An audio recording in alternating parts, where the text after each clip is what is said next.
안녕하세요. 한 주간 잘 지내셨습니까? 이제 저희들도 강의 막바지에 이르게 되었습니다. 내일 강의를 하고 다음 주 현충일 한 주 쉬고 6월 두 번째 화요일 13일이 마지막 강의가 되겠습니다.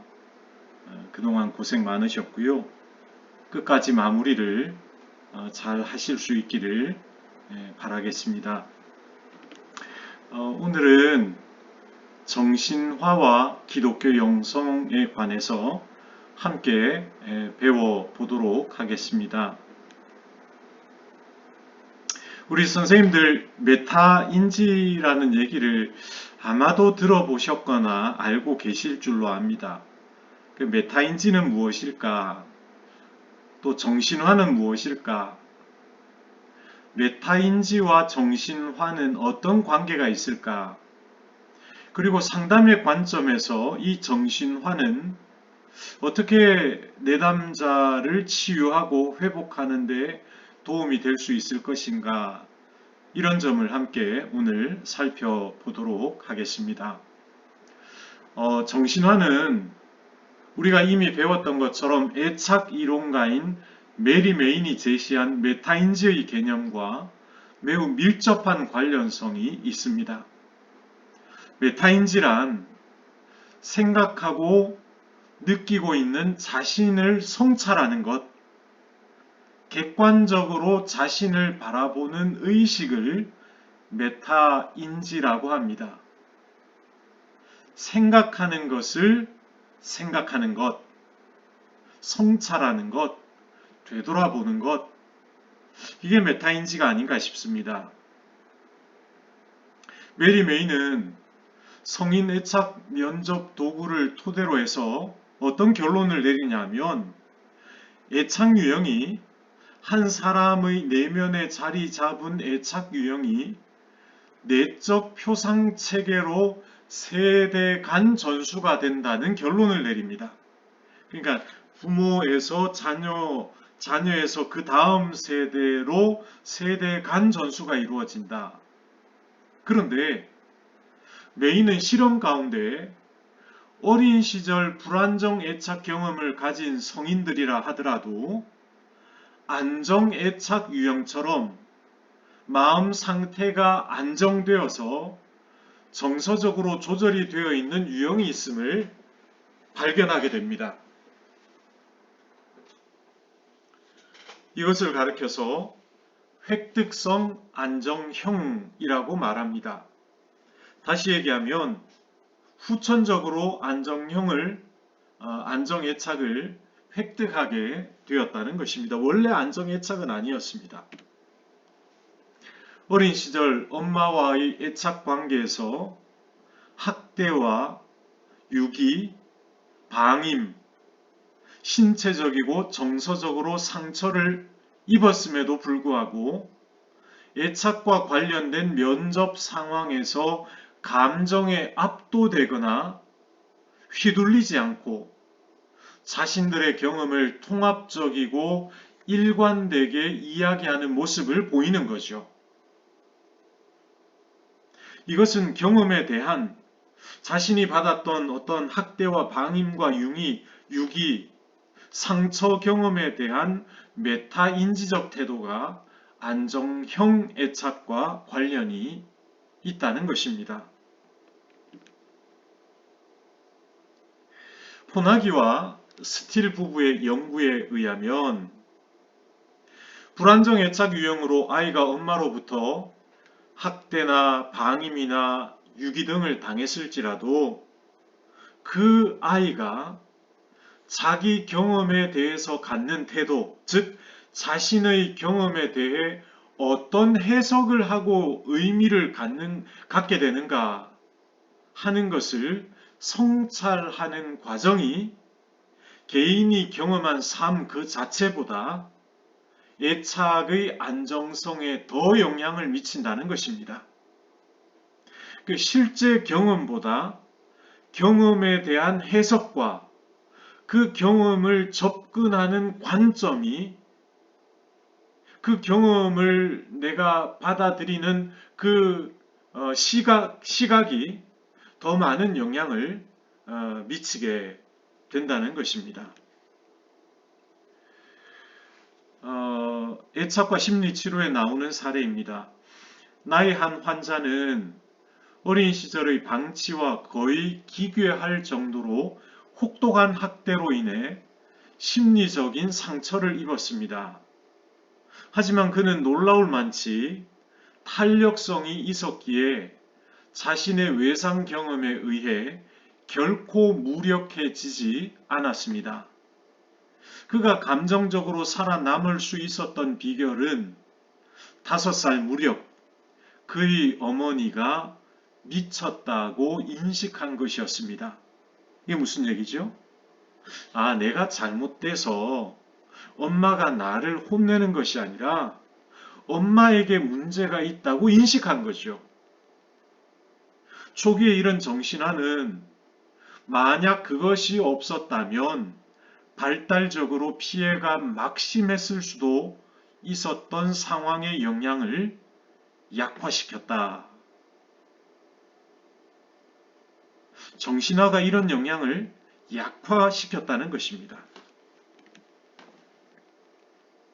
자, 메타인지를 통해서 우리가 주목해야 할 부분은 첫 번째, 객관적으로 누가 보더라도 불행한 경험을 했다 하더라도 그 경험에 대해서 우리가 어떤 해석을 하고 어떤 의미를 부여하고 받아들이느냐 하는 것이죠.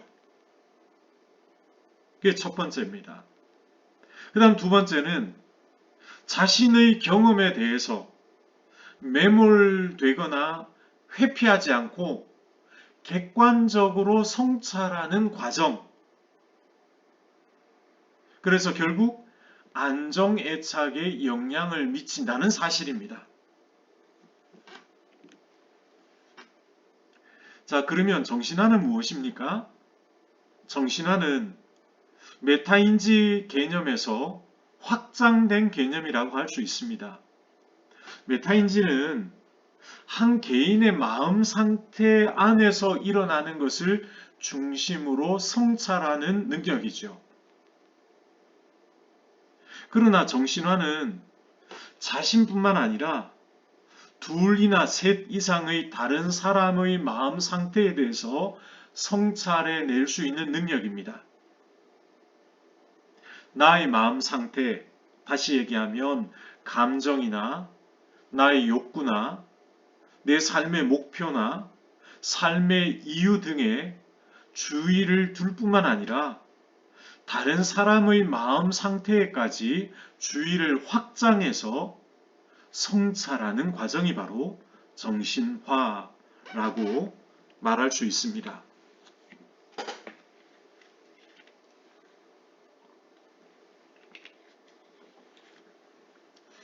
이렇게 메타인지의 개념을 타인의 마음에까지, 다른 사람의 내면에까지 주의를 확장시킨 사람은 바로 피터 포나기입니다. 정신화가 마음에 관한 새로운 이론이다. 우리의 행동이 마음 상태에 의해 영향을 받는다는 것을 전제를 합니다. 그래서 나의 내적 상태에 따라서 나의 행동과 말이 달라진다는 것이죠. 포나기는 기존의 정신분석의 과정으로는 치유에서 분명한 한계가 있는 경계성 성격장애 환자들을 대상으로 대단히 많은 연구를 합니다. 경계성 성격장애 환자. 이들이 어떤 모양이든지 지속적으로 대인관계에서 문제를 일으키고 있다는 사실에 주목을 합니다. 포나기가.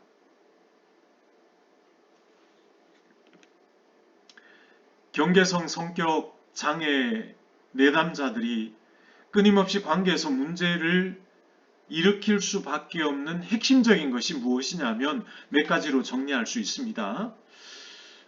그 첫 번째는 분노 조절이 안 되는 거예요. 분노 조절 또는 충동성 조절에 어려움이 있습니다. 감정 조절에 문제가 있고요.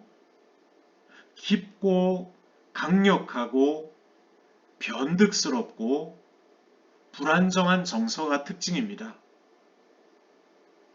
매우 우울하죠. 또 불안합니다.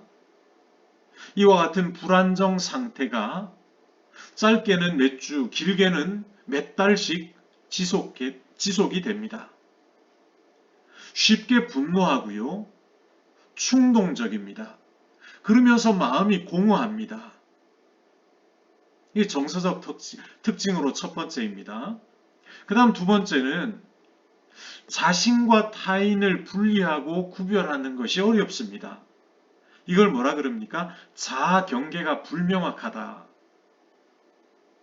그래서 짧은 만남 후에 타인의 인격과 능력에 대해서 이상화합니다. 그러면서도 갑자기 평가절하해요. 이상화와 평가절하가 그냥 극을 치닫는 겁니다. 그리고 관계의 거리를 침범합니다. 자신의 기대에 충족되지 않으면 노여워합니다. 자아 구조에 문제가 있고 정체성, 내가 누구인가 하는 정체성의 결여가 있습니다. 이게 두 번째 특징입니다. 그 다음 세 번째는 결정적으로 자신과 타인의 마음 상태를 정확하게 지각하는 능력이 심각하게 제한되어 있고 손상이 되어 있습니다. 자연스럽게 공감하는 능력이 결핍이 되겠죠. 다른 사람의 마음을 읽을 수가 없습니다. 자신의 마음을 읽을 수가 없다는 것입니다. 네 번째는 관계에 어려움이 있음에도 불구하고 여전히 관계에 매달립니다. 버림받는 것에 대한 지속적인 두려움이 있습니다. 실제적인 혹은 상상 속의 버림을 받지 않기 위해서 필사적인 노력을 합니다. 심지어는요, 때로는 파트너가 떠나지 못하게 하려고 신체적 훼손, 자기 신체 훼손을 하는 거죠. 그 다음에 자기 파괴적 행동을 자행합니다. 그리고 다섯 번째는 경계성 성격 장애 내담자의 불안정한 대인관계 태도가 어디로 나아가냐면 효과적인 치료적 관계를 수립하는 것이 어렵죠. 상담자와 이 경계성 성격 장애를 가지고 있는 내담자가 안정적 치료적 관계를 맺는 것이 대단히 어렵습니다. 치료자 입장에서는 흔들리지 않고 견고하게 자신의 위치와 자리를 지키면서 일관성 있는 모습을 보여야 한다는 거죠. 이 경계성 성격 장애 내담자는 치료적 관계를 개인적으로 침범합니다. 치료 시간이 아니더라도 그렇게 막 전화할 수 있는, 연락할 수 있는 그런 경우가 있더라는 것입니다.